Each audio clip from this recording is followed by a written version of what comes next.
Hi, my name is Mary, and I'm here today preparing a recipe that I have doctored a bit to suit the tastes of my young grandchildren.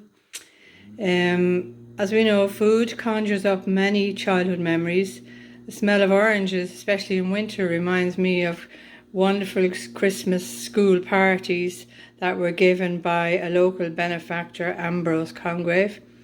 And I don't know, there must have been lots of other things in the party, but it was the smell of it was the oranges that did it for me.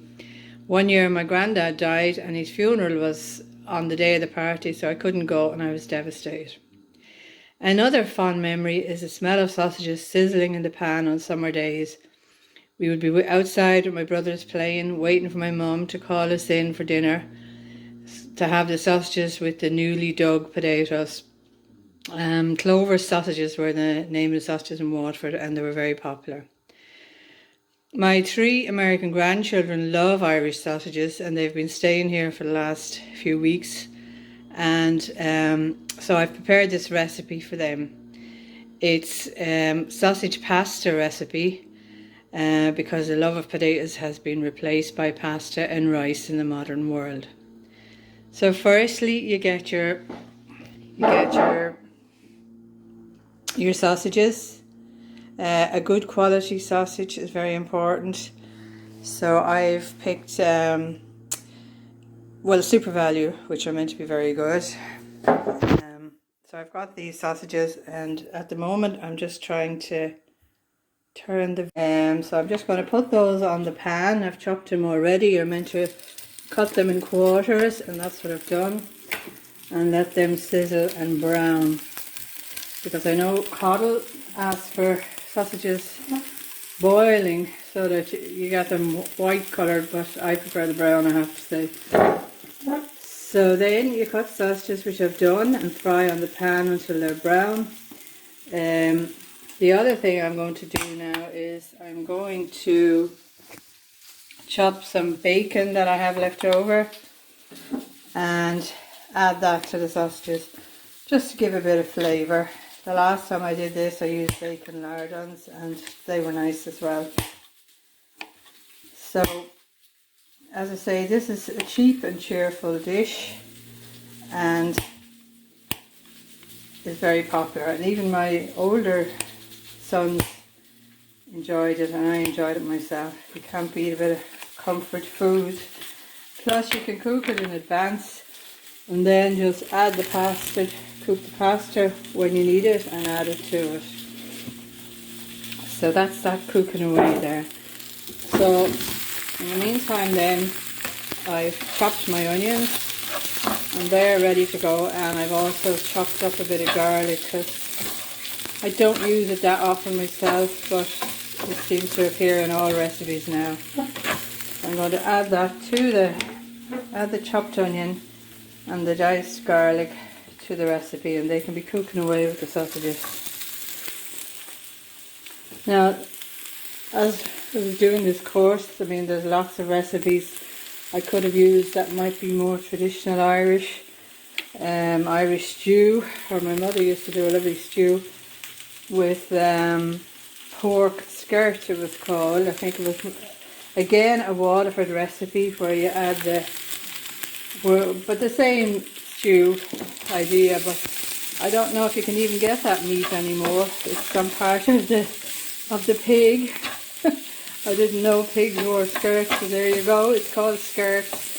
I think anyone from Cork, Waterford would probably know what I'm on about, especially the older generation. So that's cooking away there, and in the meantime, let's see what else we need. We put in the diced onion and the garlic, and when the onion is softened, add a 400g can of chopped tomatoes and a spoon of chili powder.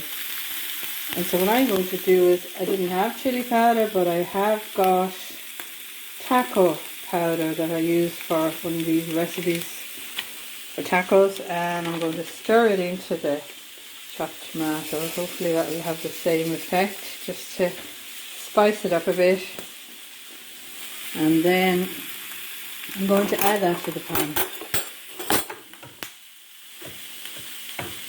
One of my least favourite memories as a child was my father having to eat tripe and my mother having to cook it.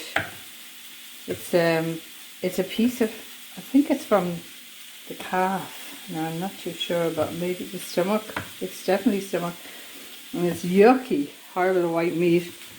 But my father had problems with his pancreas and digestive system, and he had to use that. He had to eat that, so God love him. He suffered a lot with it, and he passed away when he was 54, so he wasn't old. But anyway, such is life.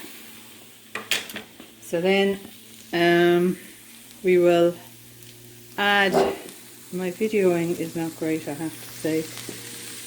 When the onion is softened, add the tomatoes and a spoonful of chili powder and cook for 15 minutes. So I hope that's spicy, and I do like a bit of a kick myself from the food, but not too hot obviously, if you're catering for all tastes. Well, the last time I did this, I was catering for 15-month-olds to 10, well to 20 you could say, but the children were 15 months to 10 years, and they all loved it. And they're all gone back to the States now, so I miss them. But hopefully we'll get to see them soon, before long. Please God. So that's it, that's the recipe, and it'll cook away there for 10 to 15 minutes. And as I say, all you need then is some pasta. Or, if you're still traditional like me, maybe go out and dig. I've got some nice potatoes grown in the garden, so I could dig them and boil a few to have with it.